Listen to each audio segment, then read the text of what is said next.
Salam PVTO. Saya Iman Trimulyana, mahasiswa PVTO Universitas PGRI Yogyakarta angkatan 2022, akan menyampaikan langkah-langkah melakukan pembongkaran piston pada kendaraan ringan sebagai salah satu pertanggungjawaban saya untuk memenuhi ujian akademik. Berikut video selengkapnya. Untuk alat-alat yang dibutuhkan, pertama saya membutuhkan kunci shock, palu karet, palu konde, dan stick kayu, serta ring piston pressure, kemudian dryer, serta kunci momen untuk nanti proses pengencangan baut-baut. Selain itu, bahan-bahan yang diperlukan adalah unit engine. Dalam hal ini saya menggunakan stand engine, tepatnya untuk engine Daihatsu. Langkah pertama yang kita lakukan adalah pembongkaran tutup head atau tutup kepala silinder. Langkah selanjutnya adalah pengangkatan block head.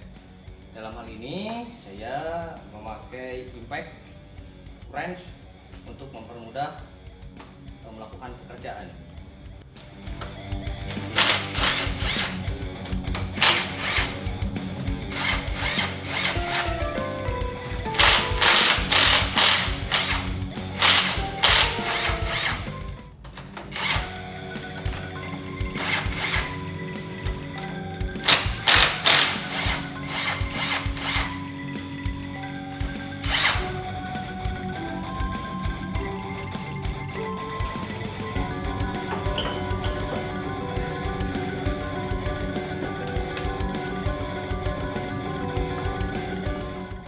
Kemudian setelah block head terangkat, kita akan menemukan packing atau perpak.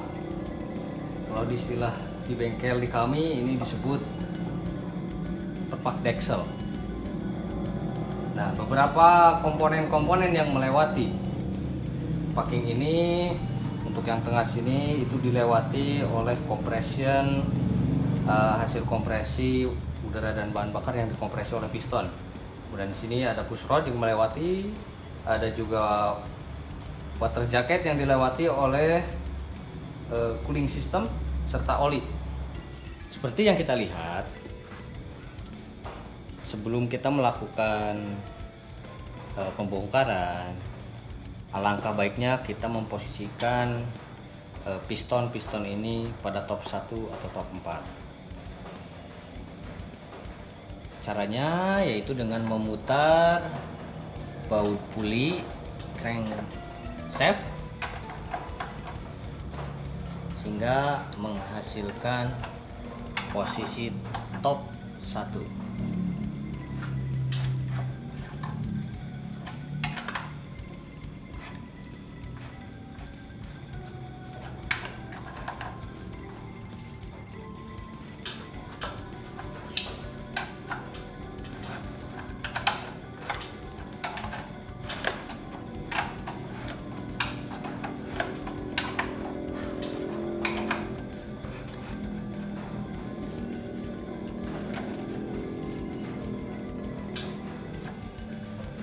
Ini adalah top 1, di mana silinder 1 itu berpatokan dari front engine ini dengan ciri kipas pendingin atau puli, dan back atau belakang yang ditandai dengan adanya flywheel. Ini silinder 1, 2, 3, 4. Kita tahu ini silinder 1 dan sekarang berada pada top 1 itu dengan posisi noken as atau camshaft, dimana camshaft di silinder 1 itu berada pada posisi idle, dan pada silinder 4 itu ada satu yang mengalami posisi idle. Langkah selanjutnya kita melakukan pembongkaran oil pan atau panci oli, tempat penampungan oli pada engine tersebut, yaitu dengan cara membongkar seluruh baut penganci di setiap sisi oil pan.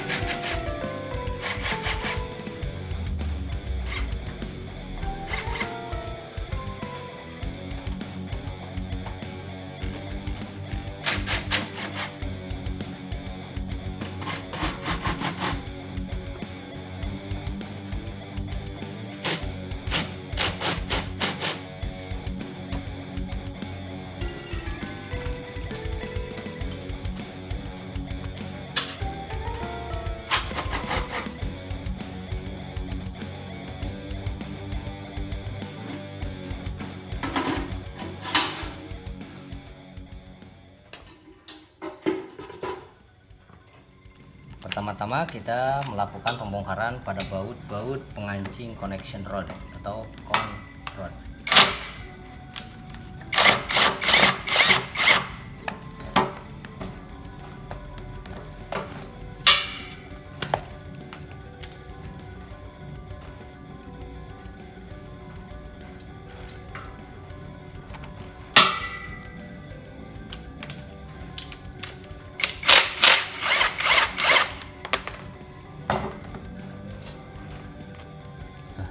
Setelah pengancing connection rod terlepas, di sini kita menemukan satu, kalau istilah di perbengkelan ini adalah metal, atau dalam teknis ini adalah bearing. Setelah pengancing connection rod terlepas, kita melakukan penekanan pada connection rod itu sendiri sehingga piston dapat terangkat.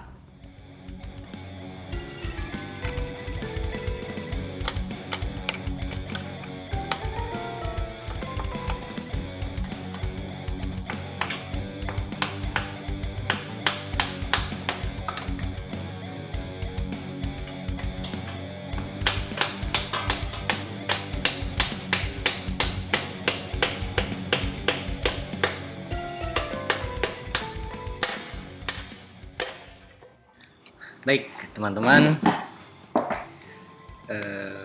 ini adalah unit piston dan connection rod yang telah kita bongkar tadi pada silinder pertama unit engine Daihatsu. Untuk pengetahuan umum saya sendiri dan untuk rekan-rekan serta seluruh pelajar, piston itu memiliki fungsi untuk mengubah energi kalor hasil pembakaran, yang mana bahan bakar dan udara yang telah masuk ke ruang bakar dikompresi oleh piston ini sendiri, kemudian adanya bunga api pada busi untuk kendaraan bensin, dan panas hasil kompresi pada kendaraan diesel itu mengakibatkan sebuah ledakan bahan bakar, yang mana ledakan itu akan meningkatkan tekanan. Nah, tekanan tersebut akan diterima oleh piston sehingga mengkonversi energi kalor menjadi energi gerak, di mana piston akan bergerak dari titik mati atas ke titik mati bawah, atau secara visualnya jika ini adalah titik mati atas, piston akan bergerak saat terjadi ledakan kompresi menuju ke titik mati bawah. Nah, kemudian piston ini terhubung dengan connection rod, di mana connection rod ini itu untuk meneruskan gerak naik turun atau naik turunnya piston dari TMA ke TMB menuju ke crankshaft. Nah, crankshaft tersebut adalah komponen pada engine yang bertugas untuk mengubah gerak naik turun dari TMA ke TMB menjadi gerak putar, di mana gerak putar itu akan diteruskan ke unit pemindah tenaga pada sebuah kendaraan. Nah, bicara piston, piston ini memiliki komponen-komponen spesifik, yaitu ada ring piston, karena ini jenis mesin 4 tak, yang mana mesin 4 tak itu pembakarannya tidak tercampuri oleh oli, sehingga membutuhkan ring oli. Nah, ring kompresi ini atau dua ring piston yang atas bisa ditunjukkan.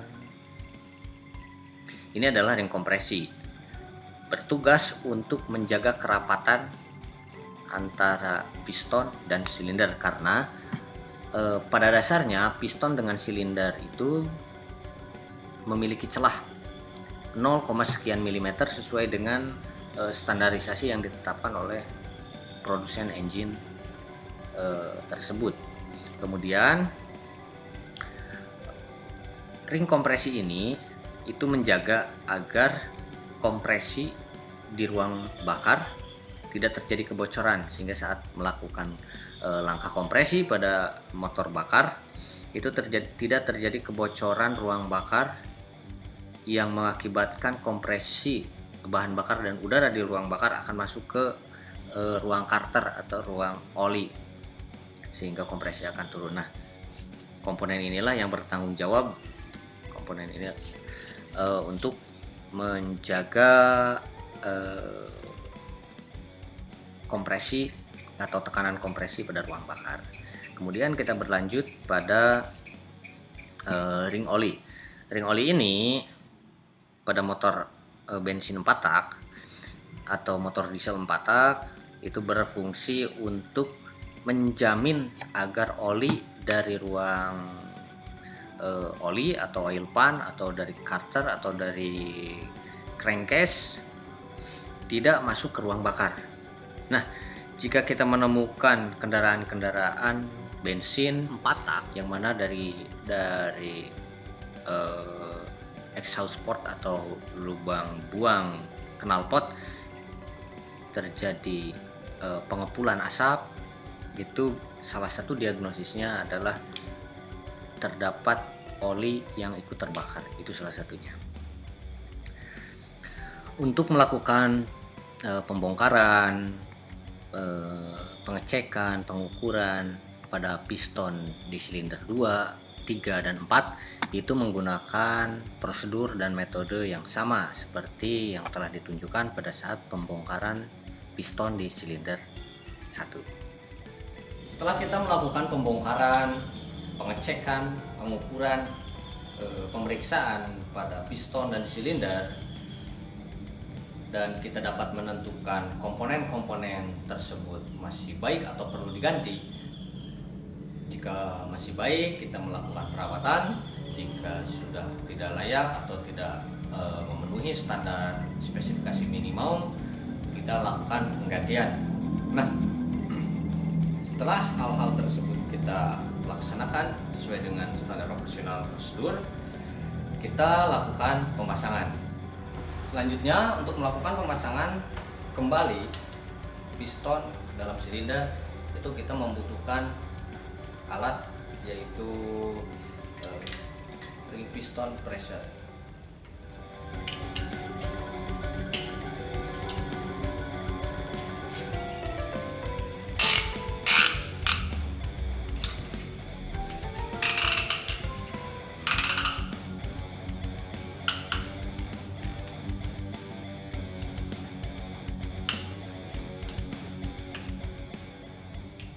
Kemudian setelah ring piston kita press menggunakan alat ini, kita masukkan piston kepada silinder.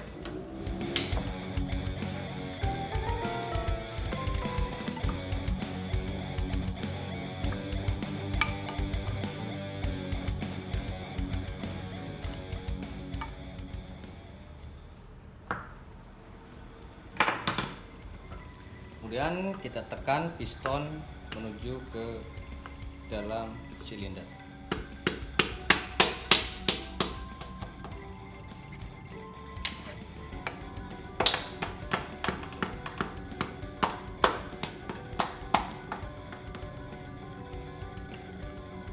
Periksa kembali connection rod terhubung dengan sempurna dengan crankshaft. Setelah kita melakukan pembongkaran, pengecekan, pemeriksaan, pengukuran pada piston bearing, connection rod, kemudian crankshaft. Kita melakukan assembly atau pemasangan ulang dengan metode kebalikan dari saat kita melakukan pembongkaran. Mulai dari kita pemasangan piston, pengecekan komponen-komponen pada silinder, kemudian pemasangan head silinder, push rod, mekanik katup, serta kita pasang ulang oil pan. Dan jangan sampai terlewatkan itu adalah pengecekan top, baik itu top 1, top 4, kemudian disinkronkan dengan timing chain atau timing belt. Karena jika top timing belt atau timing chain itu tidak sinkron dengan top silinder dan top pada noken as serta mekanik katup, itu akan mengakibatkan tubrukan antara piston dengan katup yang bisa mengakibatkan engine terjadi kerusakan yang fatal.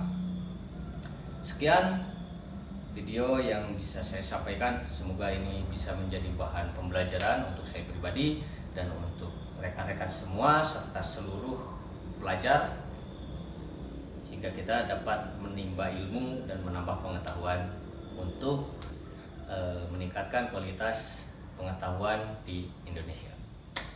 Salam.